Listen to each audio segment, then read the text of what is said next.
전공의들의 근무 중단이 9일째에 접어든 가운데 의정 갈등은 법적 공방으로 번지고 있습니다. 정부는 어제 의사들을 대상으로 처음 고발에 나섰는데요. 병원 현장에 나가 있는 취재기자 연결합니다. 홍서연 기자, 오늘은 정부가 전공의들 집에 찾아갔다고요? 그렇습니다. 정부는 오늘 오전부터 전공의들 자택에 직접 찾아가 업무 개시 명령을 내리고 있습니다.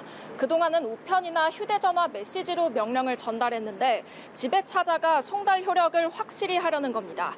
보건복지부는 만일의 상황에 대비해 경찰에 협조 요청도 해둔 상태입니다. 앞서 정부는 내일까지 복귀하지 않는 전공의들에 대해 관련 사법 처리가 불가피하다고 경고했는데요. 내일 이후 첫 정상 근무일인 3월 4일부터 미복귀 전공의 수를 파악해 경찰에 고발할 것으로 보입니다. 어제 정부는 의료대란 이후 처음으로 대한의사협회 관계자 5명을 의료법 위반 혐의로 경찰에 고발했는데요. 집단행동에 동참한 의사들에 대해 정부의 강경 대응이 본격화되고 있습니다. 정부가 의료계에 연일 이렇게 강경 대응으로 맞서고 있는데요. 설득이나 회유책은 없습니까? 네, 정부는 어제 의료사고 처리 특례법 초안을 공개했습니다. 의료사고의 사법 부담 완화는 의료계에서 오랫동안 요구해왔는데요.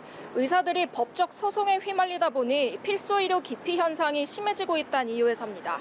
정부는 의료 과실이 발생하더라도 보험 가입 여부와 또 환자의 처벌 의사에 따라 공소 제기를 제한하겠다고 했습니다. 환자는 소송까지 가지 않더라도 두터운 보상을 받을 수 있게 하고 의사에겐 소송 부담을 줄여주겠다는 겁니다. 정부는 전공의의 연속 근무 시간을 축소하고 필수 의료 분야에 10조 원 이상 투자하겠다면서 의료계 설득에 나서고 있는데요. 의료계는 정부가 의대 증원과 필수 의료 정책 패키지를 모두 철회해야 대화에 나설 수 있다는 입장을 고수하고 있습니다.